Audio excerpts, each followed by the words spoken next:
Beleza, pessoal, então vamos lá. Tô trazendo aí o mesmo mapa que a gente apresentou, né, quando a gente viu o Brasil de hoje. E aí eu digo o seguinte: as fronteiras brasileiras, todas elas posicionadas na América do Sul, totalizam 23.102 quilômetros de extensão. Desse total, mais de 15 mil quilômetros encontram-se em terras imersas, fazendo fronteira com todos os países sul-americanos, exceto... Então vamos lá, gente. A fronteira brasileira ela é muito grande. Inclusive, é uma das grandes preocupações com relação à questão da defesa nacional no Brasil. O Exército ele tem dimensão, né, de cuidar de grande parte dessas áreas territoriais de fronteiras, mas a verdade é que a gente não tem efetivo suficiente por conta da quantidade, né, da extensão das fronteiras brasileiras. Então, principalmente na região norte, região centro-oeste ali, a gente tem uma grande dificuldade de imersão de pessoas, né, para a defesa dos territórios. Só um comentário, né? Então vamos lá. O que ele quer nessa questão? Ele quer que você saiba quais são os países que não fazem fronteira, né? Com essa grande extensão aí territorial que a gente falou. A gente já mencionou isso, né? Então, só relembrando para vocês, os dois únicos países que não fazem fronteira com o Brasil é o Chile e o Equador. Lembrando que o Panamá, citado na letra D, não faz parte da América do Sul. Ah, legal, interessante. Eu nem tinha olhado as alternativas, né? Então, Venezuela e Colômbia, não. Chile e Equador, sim. A resposta é a letra B. Uruguai e Guiana Francesa, sim. E Panamá e Peru, lembrando, né, que Panamá nem faz parte aí da América do Sul. Legal, beleza? Então, letra B, alternativa correta. Segunda questão.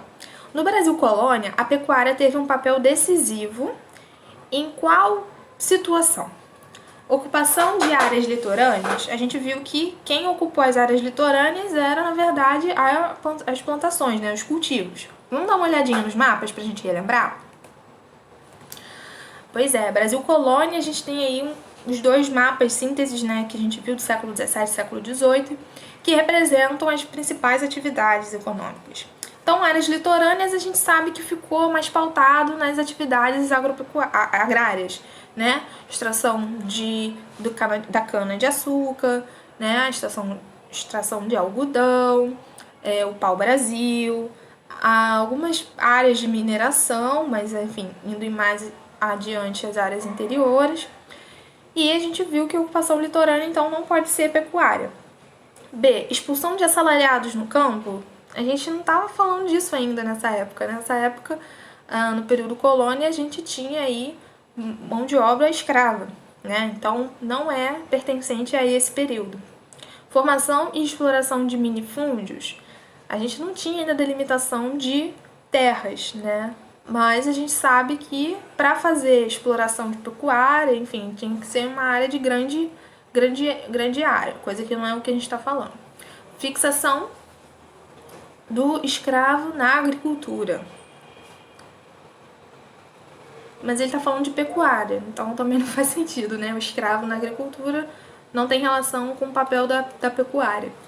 Agora, a letra E traz um elemento importante pra gente, né? Expansão para o interior. Dá uma olhada, ó, deixa eu ver ali, ó, nas setinhas desse primeiro mapa do século XVII. A gente tem as áreas interiores ali no Nordeste sendo a área de destaque para a expansão da pecuária, né? Por conta da questão do relevo, enfim, como a gente mencionou. Então, o litoral fica por conta da agricultura e a pecuária em expansão para as áreas mais interiores. Então, resposta letra E. Beleza? Questão 3. Durante o período imperial. Vamos lá.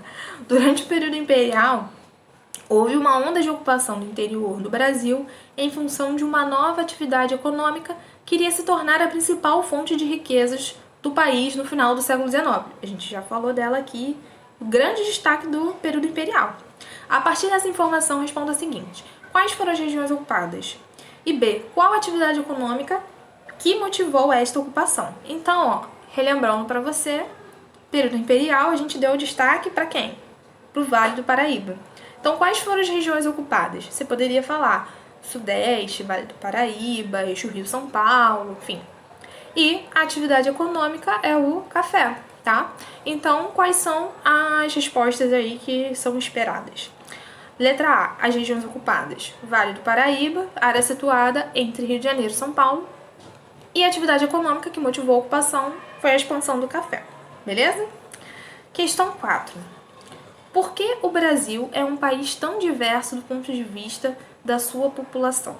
Gente, a gente tem aí diversos motivos históricos que podem representar essa história, né? Em resumo, a gente sabe que a gente teve aí diferentes etnias, raças sendo ocupadas pelo território brasileiro. A gente percebe que a miscigenação ela é algo muito presente na nossa população, no nosso povoamento. Então, você poderia destacar essas questões com relação ao povoamento, miscigenação, né? E essa questão do Brasil no período colonial ter sido uma área de grande exploração de diferentes áreas, desde a parte dos europeus que chegaram, né, fizeram um descobrimento e foram ocupando e desbrandando novas áreas, também a relação histórica e direta com os povos africanos que foram trazidos para cá para trabalhar como mão de obra escrava. Então você também tem a relação, né, a cultura, enfim, todo o histórico dos povos africanos aqui. Temos também as relações naturais daqui, indígenas, né, a população de comunidade tradicional brasileira. Então você também tem aí essa relação. Temos relações com os nossos vizinhos, né, latino-americanos, que também vão influenciar grande parte dessa fronteira.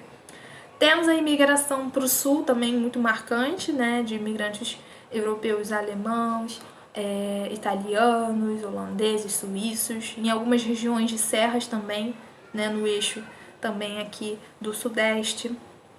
Enfim, a gente tem também migração asiática, enfim, a gente tem um pedacinho de cada do mundo, né, sendo encontrado no Brasil. E quando todos esses povos se encontram e se reúnem, acaba gerando essa miscigenação histórica. Então o povo brasileiro, ele é tão diverso no sentido da sua população por conta do nosso processo histórico, né, dos períodos colonial, né, do período imperial, do período republicano. Então você podia explorar, de certa forma, diversas passagens históricas e ocupações para poder representar a resposta para essa questão, tá certo? Galera, espero que tenha ajudado a vocês, bons estudos e que vocês precisarem podem entrar em contato, tá bom? Grande beijo e até o nosso próximo encontro.